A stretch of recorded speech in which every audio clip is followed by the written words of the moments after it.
ایک سوال اب اور آتا ہے کہ اب میڈیا جو ہے وہ لوگوں کے ہاتھ میں آ گیا.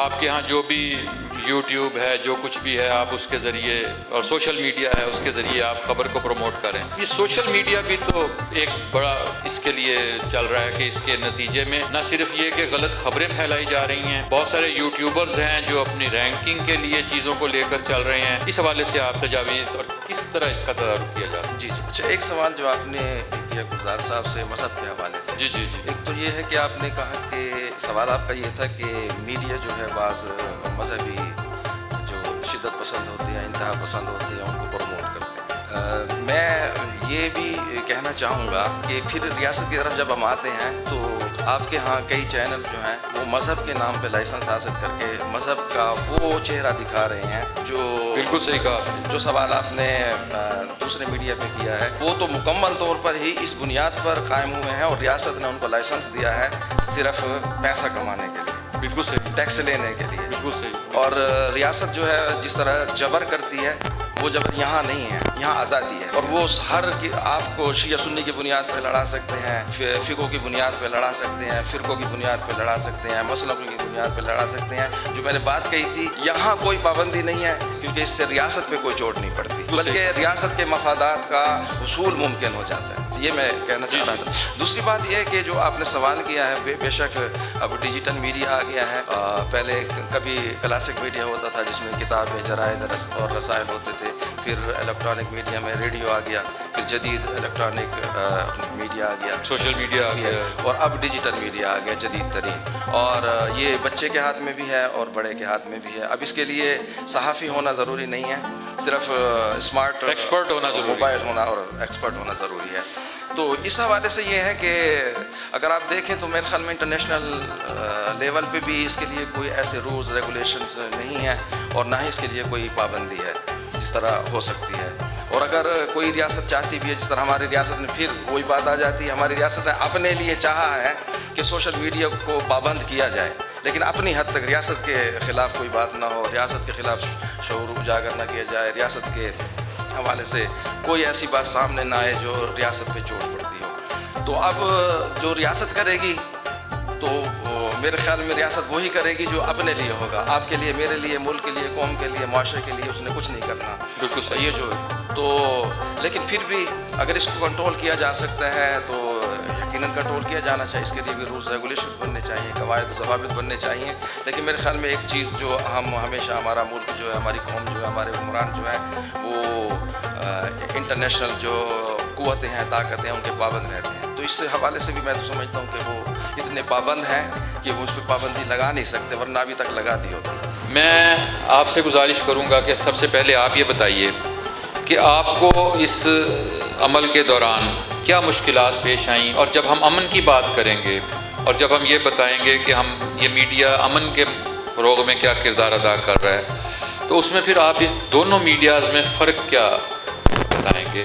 اخبارات کے متعلق مسئلہ یہ ہے کہ سنسیشن پھیلانا بعض اوقات ان کی مجبوری ہوتی ہے. اب ہمارا ایک دوست کہتا ہے کہ یار میں صبح اخبار نہیں لیتا، بلکہ میرے گھر میں کوئی 250 لاشیں جو ہے نا وہ آ جاتی ہیں جن کو میں دیکھتا ہوں، اس لیے کہ ایسی بڑی بڑی ہیڈ لائنیں ہوتی ہیں قتل و غارت کی. تو میرا مقصد یہ ہے کہ جو ہم میڈیا کے لوگ ہیں، صرف ہماری یہ ذمہ داری نہیں ہے کہ ہم فلانے آدمی کے ملازم ہیں یا کسی کے ساتھ ہیں. ہماری یہ بھی ذمہ داری ہے کہ ایز اے نیشن ہم نے آگے بڑھنا. نہیں، دیکھیں، آپ خود ایک ملازم رہے، جی، آپ نے ایک ملازم کی حیثیت سے زندگی گزاری. جی، کیا آپ نے کبھی یہ جرت کی کہ آپ احکامات کی خلاف ورزی کر کے آپ کہیں کہ میں نوکری چھوڑ دیتا ہوں؟ سر نہیں، میرا جو ہے یہ میں ملازم نہیں ہوں، میں خبر دینی ہے، سچ دینا ہے. جی نہیں. آپ یہ نہیں کر سکے نا؟ جی نہیں، میں آپ کو بتاتا ہوں. بات یہ ہے کہ ہم جو بات کہنا چاہتے تھے وہ نرم انداز میں بھی کہہ سکتے ہیں، گرم انداز میں بھی کہہ سکتے ہیں. یہ ہمارا سکل تھا، ہماری یہ جو ہم نے ٹریننگ لی تھی وہ تھی کہ جب کوئی بات مثلا ہمیں حکومت کہتی تھی کہ یہ بات آپ نہ کہیں، اور ہم اس کو دوسرے طریقے سے کہہ دیتے تھے اور ہم عوام تک پہنچا دیتے تھے. میں آپ کو چھوٹی سی مثال دیتا ہوں. ایک دفعہ ایسا ہوا کہ یہاں ہمارا جو فاٹا تھا، پرانے زمانے کی بات ہے، میں رپورٹر تھا ریڈیو میں. فاٹا جو تھا اس میں بہت سارے جو اسکول تھے وہ کاغذوں میں تھے، وہ جسے ہم گوشت اسکول آج کل کہتے ہیں، وہ چل رہے تھے. وہ ان کی پے جو ہے وہ اس وقت کا DIS لے رہا تھا جو ایجوکیشن کا افسر تھا. اب ظاہر ہے ہم ریڈیو پہ یہ نہیں اس قسم کی یہ چل جاتی ہے, اخبار میں تو خبر چل جاتی ہے کہ یہ جو ہے نا اتنے اسکول ہیں اور تنخواہیں لے رہے ہیں, ہم تو ریڈیو پہ نہیں دے سکتے. لیکن مجھے یاد ہے میں نے ایسے بہت سارے واقعات ہیں, میں ایک واقعہ سنا رہا ہوں. میں نے ریڈیو پہ یہ خبر نشر کی کہ فلاں علاقے میں جو ہے اسکول بڑی اچھے طریقے سے کام کر رہے ہیں, اتنے اساتذہ ہیں وہاں, اور وہاں اتنے طالب علم ہیں, بہت خوبصورتی سے کام کیا تھا. ہم نے ریڈیو پہ یہ خبر نشر کی. جو ہی وہ فاٹا کے ان علاقوں میں یہ خبر گئی اور ان لوگوں کو پتہ چلا کہ یار ہمارے تو یہاں اسکول ہی نہیں ہے, اور ریڈیو یہ کہہ رہا ہے کہ یہاں پہ مڈل اسکول کام کر رہا ہے, یہاں پرائمری اتنے ٹیچر کام کر رہے ہیں. تو دوسرے دن وہ آ کے ادھر بیٹھ گیا کمشنر کے پاس اور ادھر اور DIS کے پاس کہ بھئی یہ ریڈیو نے خبر دی ہے, یہ غلط ہے, یا آپ بتائیں یہ اسکول ہے کہ نہیں. تو مجھے بھی بلایا گیا, میں نے کہا جی میں ثابت کر سکتا ہوں, میرے پاس سارا ریکارڈ ہے. تو اس کے بعد جو ہے نا وہ سلسلہ ختم ہوا, اور وہ جو کھایا جا رہا تھا پیسہ وہ ختم ہوا, اور پھر آہستہ آہستہ انہوں نے اسکول بنائے. مطلب کہنا کہ یہ کہ ہم اپنے اسکل کے ذریعے. بالکل صحیح کہا آپ نے. اور وہ سوشل میڈیا کے مختلف آسپیکٹس پر ہم بات کر رہے ہیں, لیکن اب ہمیں کچھ چیزیں ایسی ہیں کہ اگر امن پھیلانے کے لیے کچھ چیزیں ضروری ہیں, جس میں کلچر ہے, جس میں لٹریچر ہے, اور جس میں وہ لوگ ہیں اور فنون لطیفہ ہیں. اچھا ہمارا جو مین اسٹریم میڈیا ہے, اچھا یہ سارا کچھ ہمیں سوشل میڈیا پر مل رہا ہے. سوشل میڈیا پر اس کے حوالے سے لوگ کام بھی کر رہے ہیں, اور اگر ہم سوشل میڈیا کو پولرائزیشن کے حوالے سے دیکھ رہے ہیں تو سوشل میڈیا کا یہ فائدہ بھی ہے کہ اس میں ایسی بہت سی چیزیں بھی ہیں کہ جس میں امن کے حوالے سے چیزوں کو فروغ دیا جا رہا ہے. مین اسٹریم میڈیا اور وہ جو ریٹنگ کے چکر میں ہیں سارے, ان کے ہاں نفرتیں پھیلانے والے تو موجود ہوتے ہیں, اور وہ تو مفرور لوگوں کے انٹرویو بھی دکھا دیتے ہیں. جو جیل توڑ کر بھاگا ہے اس کا انٹرویو بھی نشر ہوا یہاں سے. لیکن وہ امن پھیلانے والوں کو, کلچر کی بات کرنے والوں کو, ہسٹری کی بات کرنے والوں کو, پوئٹری لطیفہ کی بات کرنے والوں کو, انہیں کیوں نہیں سامنے لاتے؟ اور اس کے لیے آپ کا چونکہ میڈیا سے تعلق ہے, الیکٹرانک کے ساتھ بھی آپ کا رابطہ ہے, یہاں کے لوگوں کے ساتھ, اس حوالے سے کیسی ہمیں کوشش کرنی چاہیے کہ یہ سارا کچھ بھی آ سکے؟ اچھا گلزار صاحب سے آپ نے پوچھا تو تھوڑا سا اس کا تھوڑا سا نوجوانوں کے حوالے سے یہ ہے کہ دیکھیں پہلے تو ہمیں اپنی تاریخ درست کرنی چاہیے. ہم اپنے نوجوان نسل کو وہ تاریخ پڑھا رہے ہیں جس کی کوئی بنیاد ہی نہیں ہے. بالکل صحیح. اور جو سچائی پہ ہی مبنی نہیں ہے. تو اگر ہم اپنی تاریخ کو درست کر سکیں, سچائی کی طرف لا سکیں, نصاب کو درست کر سکیں. پھر دوسری بات یہ ہے کہ جو آپ نصاب پڑھا رہے ہیں اس نصاب کو آپ درست کر لیں, اس کو بیلنس کر لیں, اس کو توازن میں لے آئیں, اعتدال میں لے آئیں. اور اگر سب کچھ صرف آپ نے جھوٹ ہی دکھانا ہے تو جھوٹ نہ دکھائیں, کوئی سچ بھی اس میں دکھا دیں, بیلنس کر دیں, تاکہ نئی نسل فیصلہ کر لیں کہ غلط کیا ہے درست کیا ہے.